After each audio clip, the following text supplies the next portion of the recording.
Reading with your kids. Hola, ni hao, konnichiwa, assalamu alaikum, shalom, mahaba, monimuli wanji, namaste, jumbo.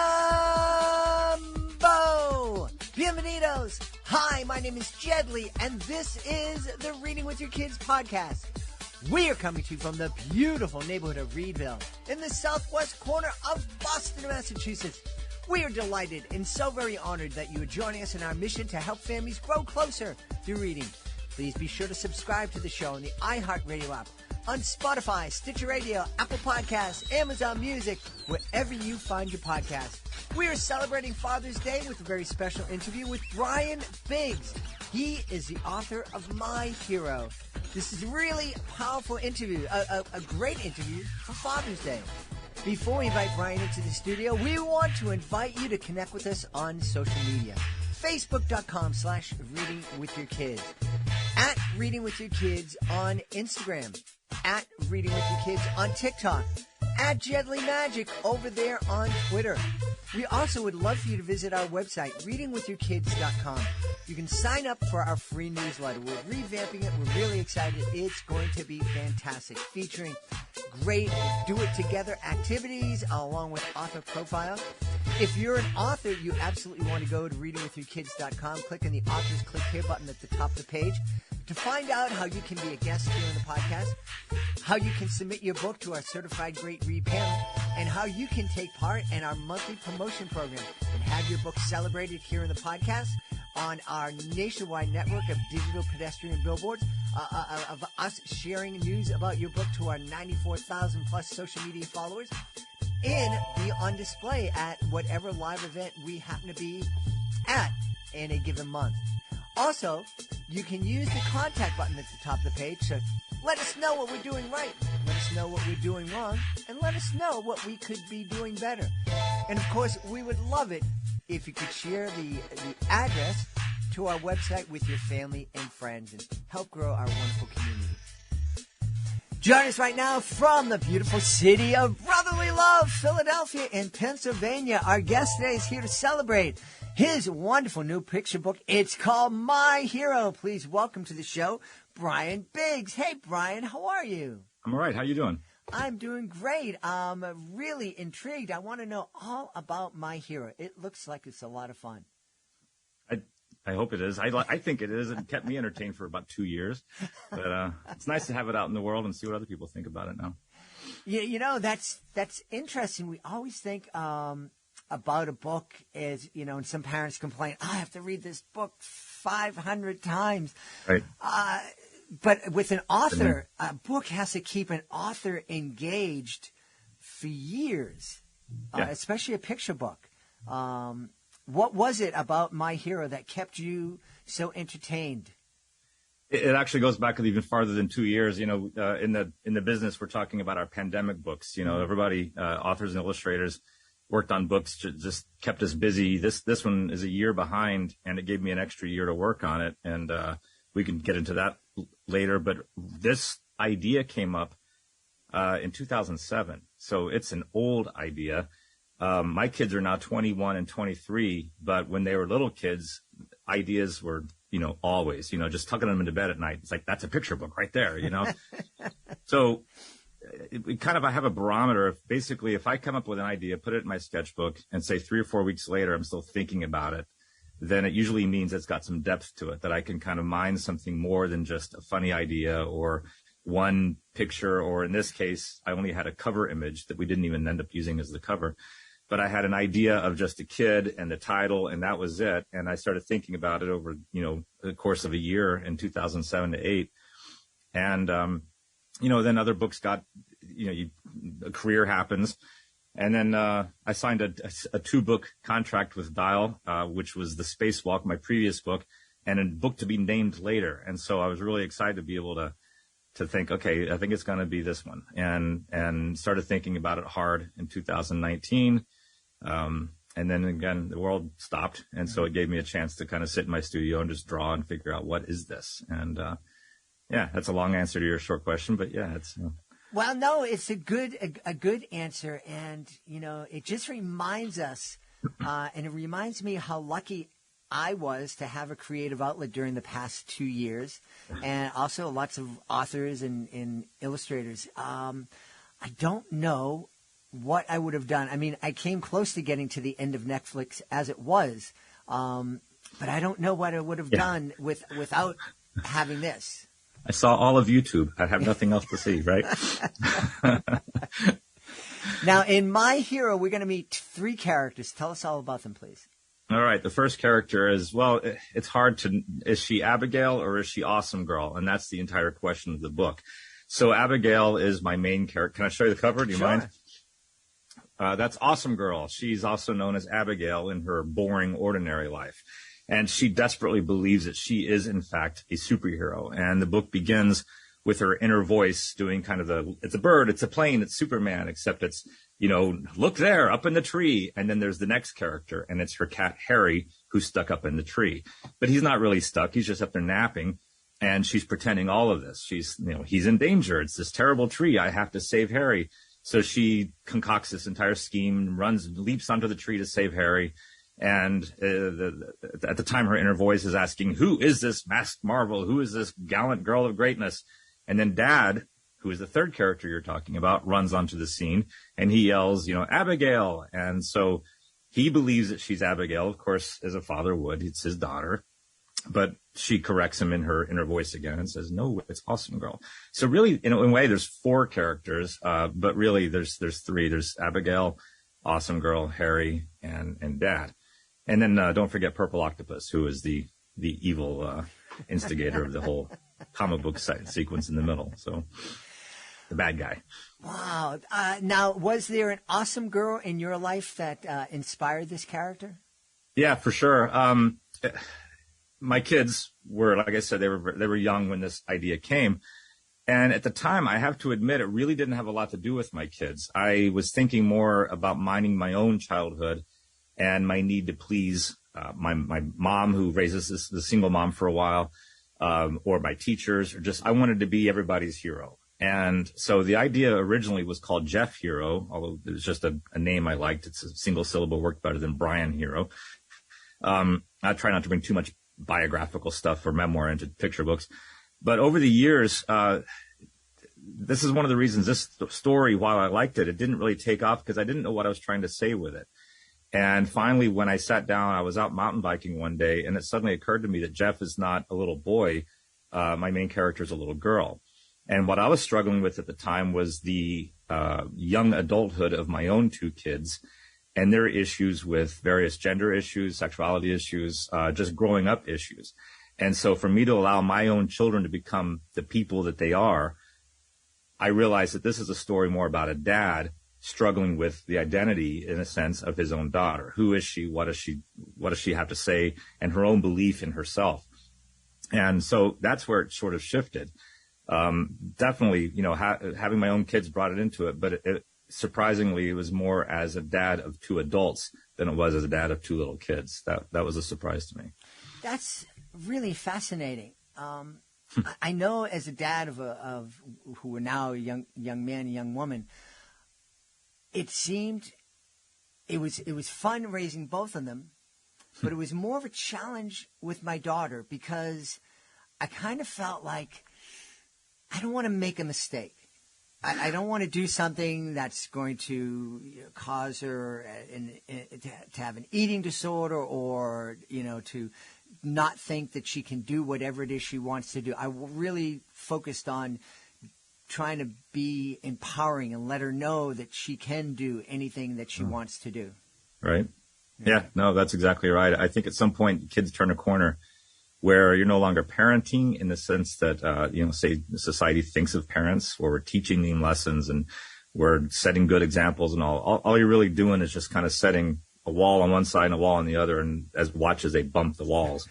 And those walls, of course, always shift. And so who my kids decided at some point or realized at some point that they were, surprised, all of us. They were raised by 4 parents, two different households.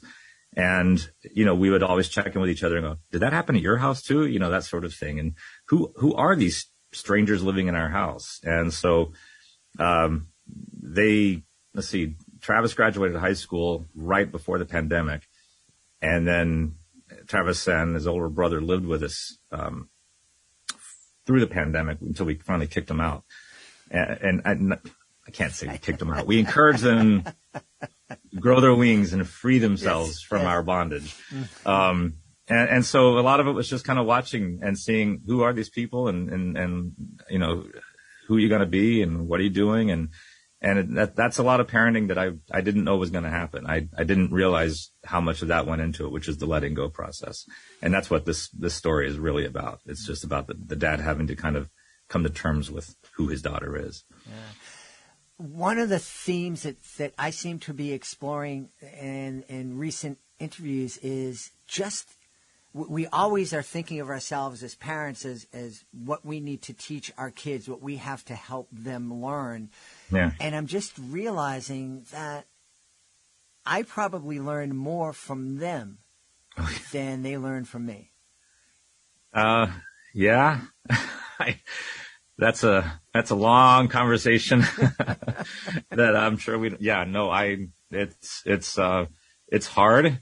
It's been tough at times. It's the greatest reward ever. I miss those 8-year-olds that used to run around my house, but boy, I became a better human, by watching them go through what they went through as teenagers into adulthood. Yeah, for sure. Yeah. It's funny you use that expression. I miss that 8-year-old. Yeah. I remember a time, we have a picture of my son at one of his birthday parties, and he has a little Barney hat on, and I think he was like 3 years old, and he was just the most wonderful person and most enjoyable person to hang out with. And I remember a few years later when he was in middle school, when he wasn't the most wonderful person to hang out with, I was looking at that picture, and I said to my wife, man, I miss that guy. Oh, yeah, all the time. I have pictures of them. Hold on. Sitting here about that same age. These have been, I don't have that many pictures of my kids in my studio, but this is, now Travis. Mm-hmm. Travis is 21, and that's that age. Cat and candy all over then her face. Mm-hmm. And then this is Wilson running into the ocean in Maine, at about the same age.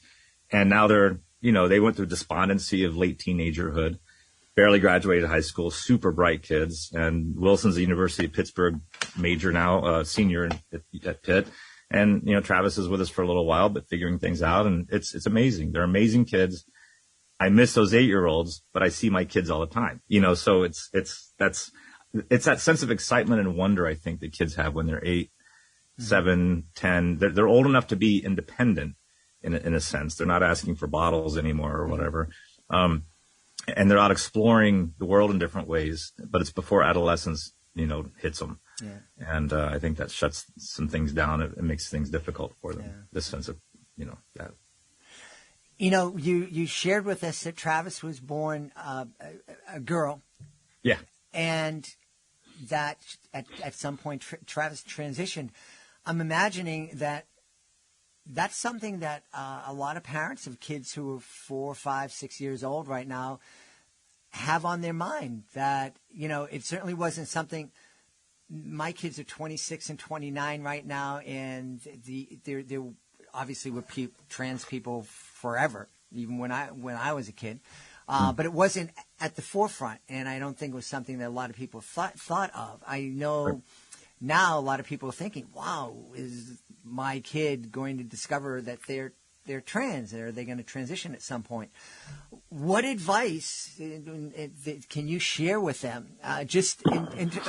He thinks Are you serious?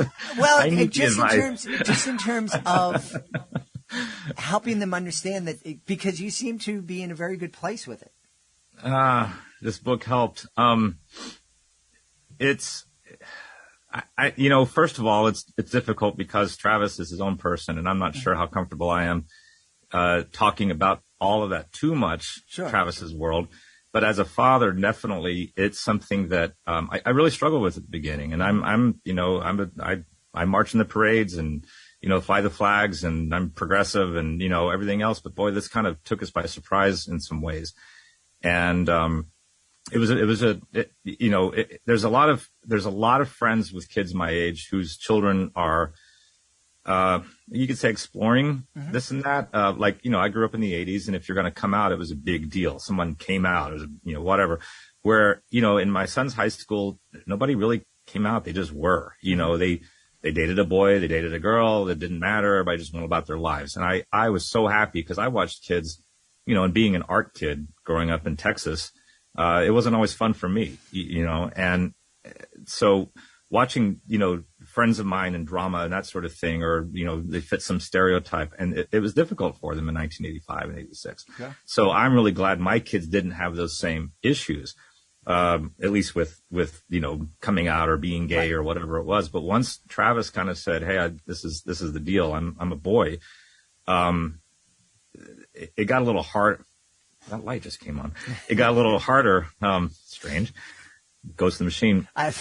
Where I think some of the kids in the high school were a little doubtful of the whole thing, and in fact, that's probably it's minimizing it a lot. It was rough. And so as an adult, when they were little, a lot of parents have asked me over the years, as you might imagine, hey, my kid's interested in art. What do I do? And I say, buy them art supplies and get out of their way.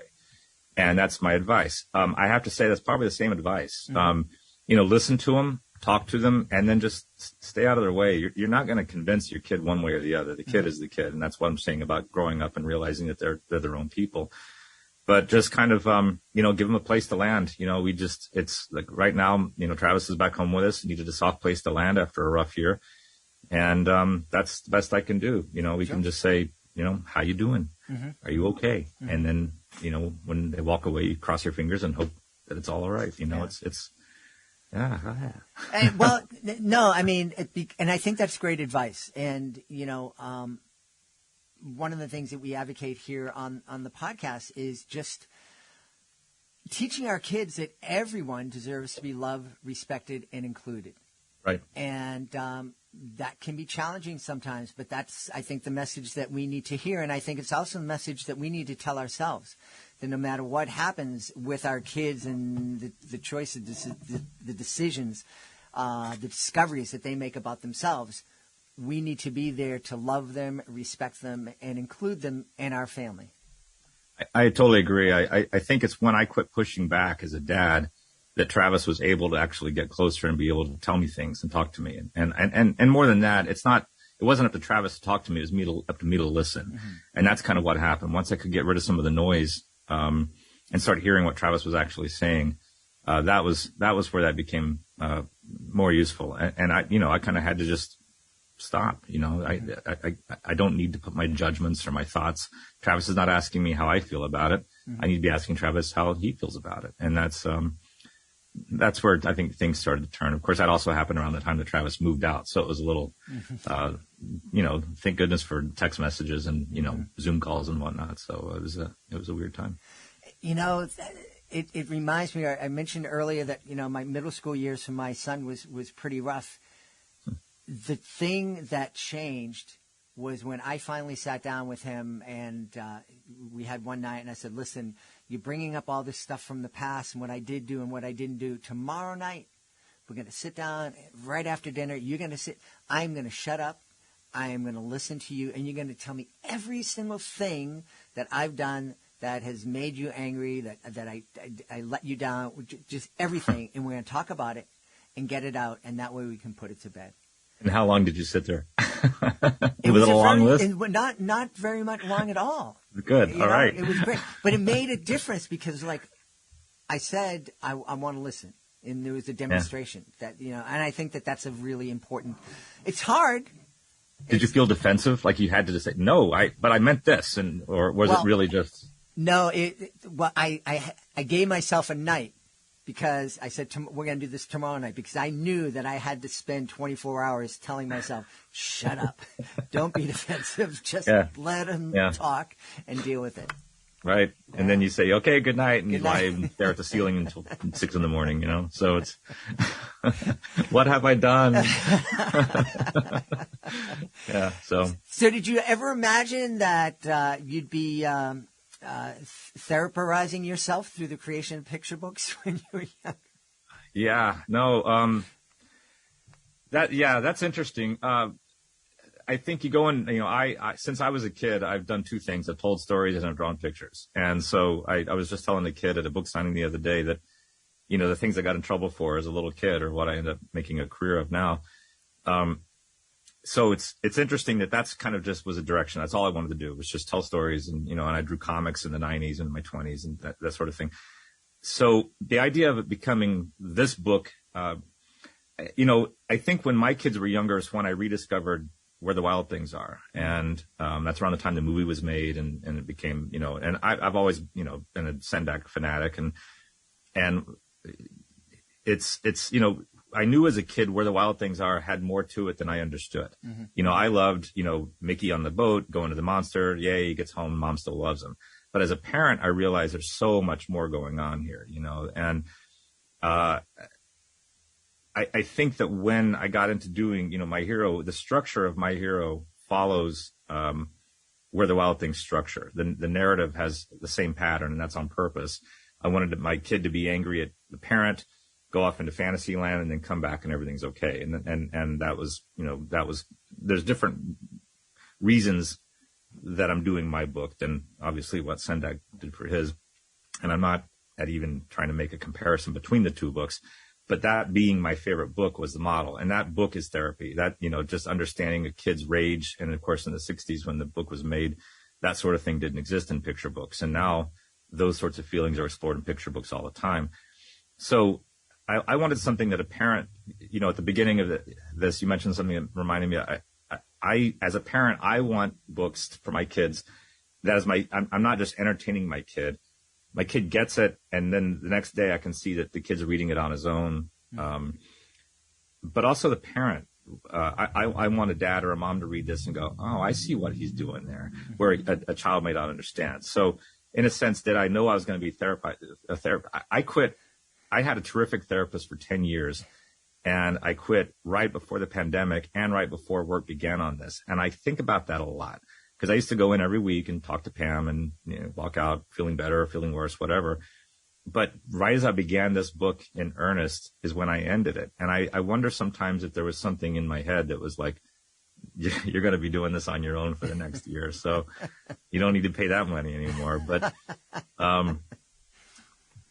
yeah, again, long answer, short question. I don't know if I went into it knowing it, but boy, it sure happened. Yeah. Thinking about what this story was definitely there. Yeah. Well, I think that's part of what makes a piece of art really meaningful is, when the artist is sharing something of themselves and is discovering something about themselves as they're creating the art. Yeah, I don't ever go into a story, or at least I try not to, with a definite, I am trying to teach this lesson, or I am trying to say this. I'm the last person that you want, it sounds weird to say it on a podcast about children's books, but, you don't, I'm not a teacher. I'm not a children's entertainer. I'm not someone to teach his lessons. I'm not going to stand on a stage and tell people what to do or anything like this. So for me, I don't have those kinds of stories to tell. I'm not thinking my way is better than your way, and here's how you should be doing it by any stretch. In fact, the whole idea of that makes me howl with laughter. What instead I want to do is figure out where I am with this and how, you get what am I trying to say? And you're right. When I went into this, I think my editor and I had no idea what, she has little kids. Mm-hmm. And sometimes, there was no headbutting, but sometimes I felt like, you're trying to tell a story with somebody, and an editor is really important to me. And it's not always the connection, but it was really nice also to have the editor there kind of steer me back and say, exactly what are you trying to say? What are you trying to do? And as somebody without having gone through that teenager thing, having little kids was a huge benefit for the same reasons. Kind of like, as a parent, where are you? What are you doing? What are we saying here? And, it was a huge benefit to kind of have that. I don't know. It was a lot of thoughts. Yeah. A lot of thought process going on. Yeah. Yeah. A whole lot of thinking going into a book with 600 or 700 words. Yeah. That's, how many times has someone said, it must be easy to write a picture book? I'm like, all right, go for it. The world needs more good picture books, so feel free. I don't see that as competition, but that's funny you say. I mean, I found the text to Where the Wild Things Are early in this process and printed the entire book out on one sheet of 8.5 by 11 paper and used to have it hanging here on my bulletin board in front of me just because it's, it's that long. Mm-hmm. And when you read it without pictures, it's poetry, I mean, it's so amazing. There's little bits of rhymes. There's little places where it doesn't rhyme. The decisions for each punctuation, picture books are rough, and figuring out, there's so many ways for people to speak in them. It's the minimal text, maximal text. It's fascinating. I agree. It's not an easy job. Yeah. It's tough. I often, when I first started this podcast, I heard John Grisham. He had a podcast. He may still have a podcast. And he joked. He was in front of an audience, and he joked. He goes, this weekend, I read 32 books this weekend. And people, 32 books? Yeah, they were all, picture books. And how do people write picture books? I mean, it seems so easy. And he just kind of offhanded how easy it was to write picture books. I'm like, dude, I don't know. I'm not quite sure. You have a lot of room to tell a story in, and a picture book author doesn't. Yeah. Well, it's 32 or 40 or 48 pages. And, the problem I run into is always I try to get the words to do too much heavy lifting instead of my pictures. And, so it's such a difficult thing, to say instead of saying, Abigail was wearing her yellow pajamas as she was running toward the tree. I need to just have Abigail in yellow pajamas running toward the tree. I don't need those words at all. And editors always have a habit of kind of coming back to me and saying, you got to knock about half your text out. You're already doing that with the pictures, but it's so difficult. I'm always stunned by picture book writers who don't draw their own pictures and aren't seeing the pictures as they're writing. Because as I'm writing words, I'm imagining the pictures to go along with them. And in fact, usually my books are kind of action. The way I outline them is this happens and this happens and this happens. What's the image going to be? And then I start filling the words in around those images. So when someone who is just a writer, and I've worked with, Cynthia Ryland, I've worked with Mac Barnett, John Sheska, these guys don't draw their own pictures. How do they do that? That seems like a miracle to me, that they know a story without needing to know where the page turns are already or what's going to be on the picture. I don't know how that works. That's a mechanic that. So yeah, I agree. That's magic. Yeah. Looking at a book I illustrated several years ago called Noisy Night that Mac Barnett wrote. I remember seeing that first manuscript and you just kind of jaw drops. It's just the perfect amount of text with no direction for me as the illustrator. He doesn't know what it's going to look like, but he's giving me problems to solve, and it works. And we didn't change a single word in that entire script. There was nothing. It was perfect the way it was. It's so weird. That's amazing. Brian, I think we could talk for about a week and a half, but you have other books to write and create, and people don't want to listen to me for that long. But they do want to listen to you. Tell them where they can go to find out more about my hero and also find out more about you. Oh, thanks. Yeah. Well, my website is brianbiggs.com. That's BrianBiggs. And there's a children's book link there that goes right to my hero. And so I've got a lot of information there with a little intro to the characters. And I'm hoping to add more sketches to it. I love process. I miss having a blog since, social media kind of killed blogs in a lot of way. But I used to, and I'm hoping to do this, I used to post a lot about like we just talked about, where the ideas came from. What did the original sketches look like? I always like showing that stuff off. What did Harry the Cat look like before he became Harry the Cat? That sort of thing. So hopefully that'll get up on my website soon. In the meantime, you can, anything you want to know about it, send me an email. Awesome.